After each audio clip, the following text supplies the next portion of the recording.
비트코인 투자 사기로 지난해 적발된 업체 지점에서 최근 피해가 잇따라 발생해 경찰이 수사를 확대하고 있습니다. 아파트 자치회장이 경비원들을 CCTV로 감시하고 부당 해고까지 해왔다는 주장이 제기돼 갑질 논란이 일고 있습니다. 풀무원 계열사의 케이크를 급식으로 먹은 뒤 식중독 의심 증세를 보인 환자 수가 800명을 넘어섰습니다. 전라도가 산업위기 특별지역으로 지정된 군산을 지원하기 위해 투자 유치 조례 개정을 추진하기로 했습니다. 여러분 안녕하십니까? JTB 8시 뉴스입니다. 지난해 말 익산경찰이 전국에서 수백억 원대 비트코인 투자 사기를 벌인 업체를 적발했는데요. 1심에서 업체 대표와 이사는 징역형을 선고받았습니다. 그런데 이 업체의 지점에서는 여전히 같은 피해가 잇따르고 있습니다. 첫 소식 정원희 기자입니다.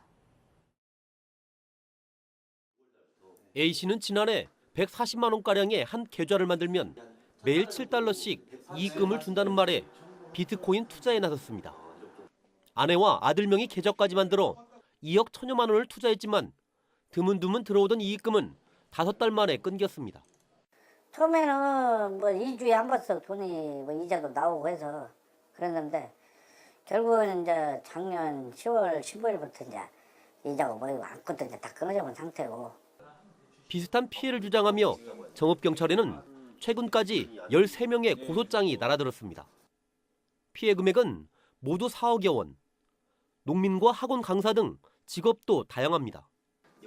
이들에게 투자금을 받아간 업체는 지난해 수백억 원대 비트코인 투자 사기로 익산 경찰에 적발된 업체의 정읍 지점입니다. 업체 대표와 이사는 사기 등의 혐의로 1심에서 각각 징역 7년과 4년을 선고받았지만 여전히 같은 피해가 반복되고 있는 겁니다. 경찰은 지점장 B씨와 직원 등 3명을 사기 등의 혐의로 불구속 입건했습니다. 원금을 돌려달라고 요구하는 사람들 같은 경우에는 또 다른 투자 정보를 소개해 주겠다고 하면서 또 원금 회수를 못하게 방해를 하는 그런. 경찰은 군산 등 전북의 다른 지점에서도 비슷한 피해가 이어지고 있다며 수사를 확대하고 있습니다. JTB 뉴스 정원익입니다.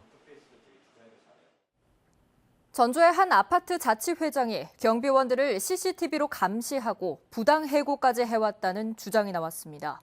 무슨 일인지 나금동 기자가 보도합니다.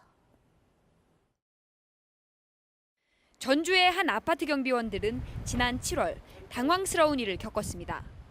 아파트 자치회장 K씨가 CCTV로 경비원 A씨의 불량한 근무 태도를 확인했다면서 다른 직원들도 행동을 조심하라고 압박했다는 겁니다. 분녀회장하고 동대표하고 만나는 걸 내가 봤다. 그러니 너희들도 항상 보고 있으니 조심하라는 투로 부장들이 이제 그 화제를 걸렸어. 뭐요? 경비실에서 뭐 조심해요?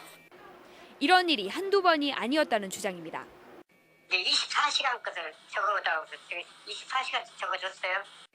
경비실 경비들 출입 관계를 낱낱이 적어줘라. 경비원 동의 없이 CCTV로 근무 태도를 감시하는 건 개인정보보호법 제18조 위반입니다. 경비원들의 부당 해고 시비도 적지 않습니다. 올해 초 경비원 A씨가 근무 중 술을 마셨다며 징계위원회도 열지 않고 해고 통지를 했다가 A씨가 노동청에 신고하자 복직시켰습니다. 지난달에는 경비원 B씨에게도 해고를 통보했습니다. 돌고 나니까 땀이 나서 내가 화장실에 가서 옷을 빨고 그 빠른 옷을 널기 위해서 불가피하게 휴게실 가서 옷을 벗고 있는 과정에 자치회장은 업무에 과도하게 개입한 적이 없고 오가며 경비원들의 근무 태도를 확인했을 뿐이라며 일체의 주장을 부인했습니다. 저는 그런 적이 없죠. 뭐더러 근무 확인을 총책이야 책임은 관리소장이야지. 하지만 일부 경비원들은 자치회장이 평소 과도한 업무 지시와 질책으로 갑질이 도를 넘었다며 불안을 호소하고 있습니다. JTB 뉴스 나금동입니다. 풀무원 계열사의 케이크를 급식으로 먹은 뒤 식중독 의심 증세가 나타난 환자 수가 800명을 넘어섰습니다. 전라도 교육청에 따르면 오늘까지 발생한 식중독 의심 환자는 전주와 익산, 완주 등 16개 학교에서 817명으로 집계됐습니다. 이 가운데 34명은 병원에 입원해 치료를 받고 있습니다. 도교육청은 주말 동안 환자 수가 계속 늘 것으로 보고 비상근무를 하고 있습니다.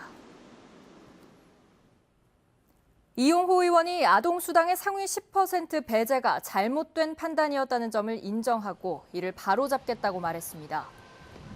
이용호 의원은 국민의당 정책위 의장 시절 선별적 복지를 위해 상위 10% 가정에게는 아동수당을 주지 않도록 요구해 관철됐지만 예상치 못한 조사 비용으로 매년 1,000억 원씩 지출하게 됐다며 정책 수정을 촉구하겠다고 말했습니다. 이 의원은 또 전 가정에 아동수당을 지급하고 불필요한 행정비용을 없애는 게 옳은 만큼 내년 예산심사 때 이를 논의해 통과시키겠다고 말했습니다. 오늘은 가을이 본격적으로 시작된다는 절기 백론데요. 쾌청한 가을 날씨 속에 다채로운 행사가 열렸습니다. 주말 표정 송창용 기자가 전해드립니다. 복지를 슬로건으로 내세운 익산 복지박람회가 열렸습니다. 어르신들이 무료로 혈압을 측정하고 생명을 구하는 심폐소생술을 직접 배웁니다. 이번 행사는 복지 서비스에 대한 이해와 관심을 높이기 위해 마련됐습니다.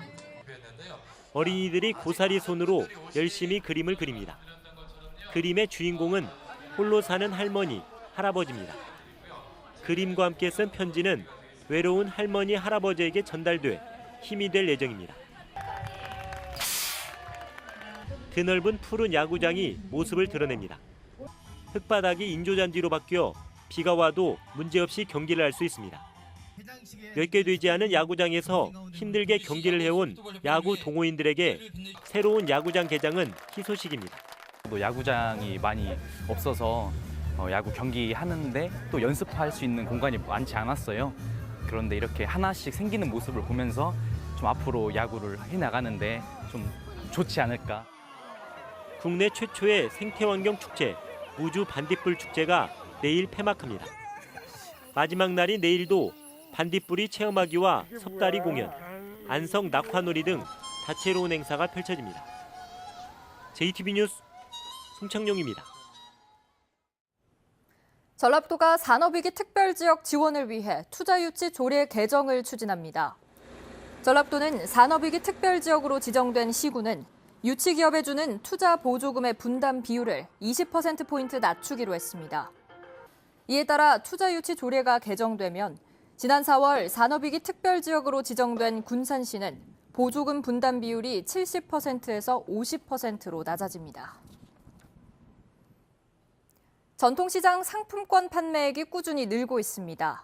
전라도는 전통시장 상품권이 2015년 479억 원, 지난해 660억 원에 이어 올해는 7월 말 현재 440억 원어치가 팔리면서 연말에는 700억 원 이상 판매될 것으로 내다봤습니다. 전라도는 추석을 앞두고 오는 10일부터 전통시장 상품권 판매 행사를 개최하며 단체 구매 시 3% 할인 혜택을 받을 수 있다고 밝혔습니다. 전주시가 1,000만 그루 나무 심기 사업의 하나로 마을 정원 128개를 2026년까지 조성하기로 했습니다. 전주시는 마을의 공유 공간을 최대한 활용해 녹지 공간을 확보하기로 하고 우선 이달 안으로 3개소를 시범 지역으로 선정할 계획이라고 밝혔습니다. 전주시는 정원을 돌보는 시민 가드너를 양성해 마을 정원을 관리하도록 지원하기로 했습니다. 멸종위기의 희귀 생물이 서식하는 군산 백석제 습지보호지역 지정이 주민 반발로 어려움을 겪고 있습니다.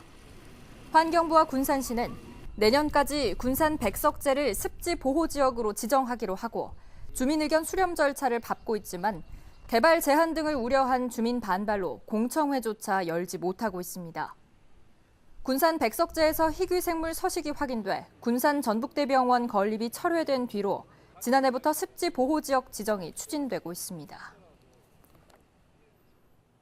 부안경찰서는 금은방에서 금품을 훔치려 한 혐의로 15살 A군과 13살 B양을 불구속 입건했습니다. 이들은 지난 5일 새벽 부안군 부안읍의 한 금은방 유리창을 깨고 금품을 훔치려 한 혐의를 받고 있습니다. 경찰 조사에서 이들은 가출을 위한 돈을 마련하기 위해 금품을 훔치려 했다고 말했습니다.